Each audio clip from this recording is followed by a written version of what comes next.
a warning to those who do not practice the truth. Those amongst brothers and sisters who are always venting their negativity are Satan's lackeys, and they disturb the church.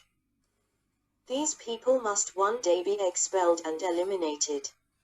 In their belief in God, if people don't hold within them a God-revering heart, if they don't have a heart that is obedient to God, then not only will they be unable to do any work for God, but on the contrary will become people who disturb God's work and who defy God.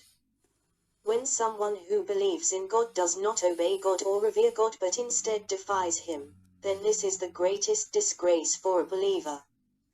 If the speech and conduct of a believer is always as casual and unrestrained as an unbeliever, then this believer is even more evil than the unbeliever. They are a typical demon. Those in the church who vent their venomous talk, those amongst brothers and sisters who spread rumors, foment disharmony and form cliques should have been expelled from the church.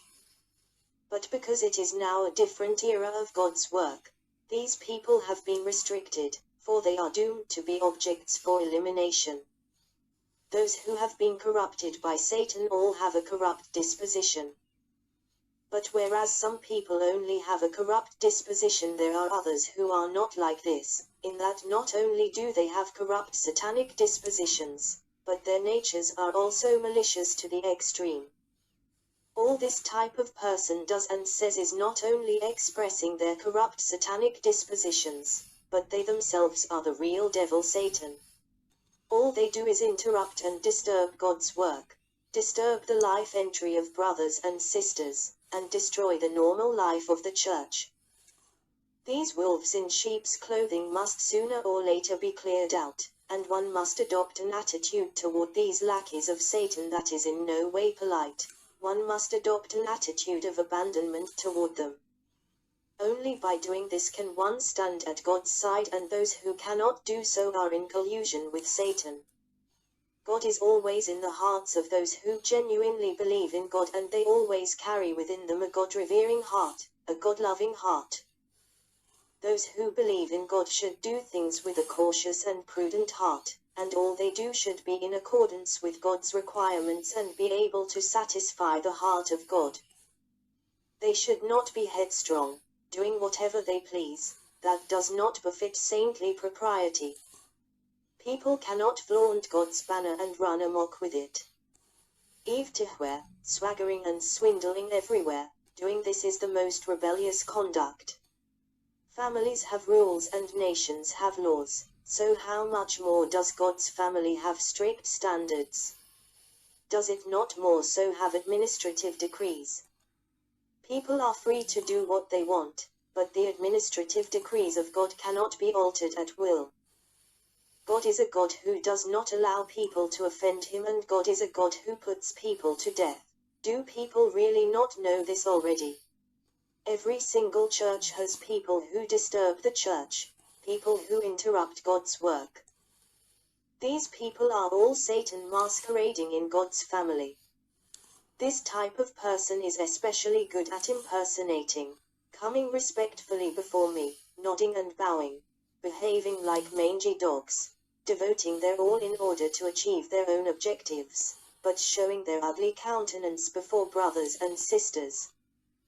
When they see someone practicing the truth, they attack and exclude them, and when they see someone more terrible than they are themselves, they flatter and fawn upon them, acting like tyrants within the church. It can be said that the majority of churches have this type of local villainous snake, this type of lapdog within them. They sneak around together, winking and secretly signaling to each other, and none of them practice the truth. Whoever has the most venom is the head demon, and whoever has the highest prestige leads them, bearing their flag aloft. These people run wild within the church, spreading their negativity, releasing death, doing as they please, saying what they please, with no one daring to stop them, being full of satanic dispositions. As soon as they begin to cause disturbance, an air of death enters into the church. Those who practice the truth within the church are abandoned and are unable to achieve their potential, while those who disturb the church and spread death run wild within the church. What is more, the majority of people follow them.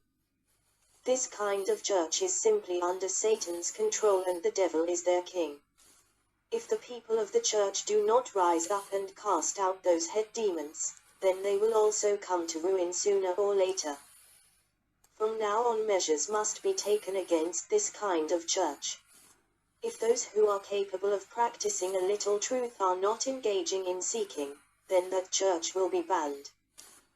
If there is no one in a church who is willing to practice the truth, no one who can stand witness for God, then that church should be completely ostracized, and their connections with other churches must be severed. This is called praying death, and casting Satan out. If there are several local villainous snakes in a church, as well as some small flies who follow them who have no discernment whatsoever, if those of the church still cannot cast off the binds and manipulation of these snakes after they have seen the truth, then these fools will be eliminated in the end.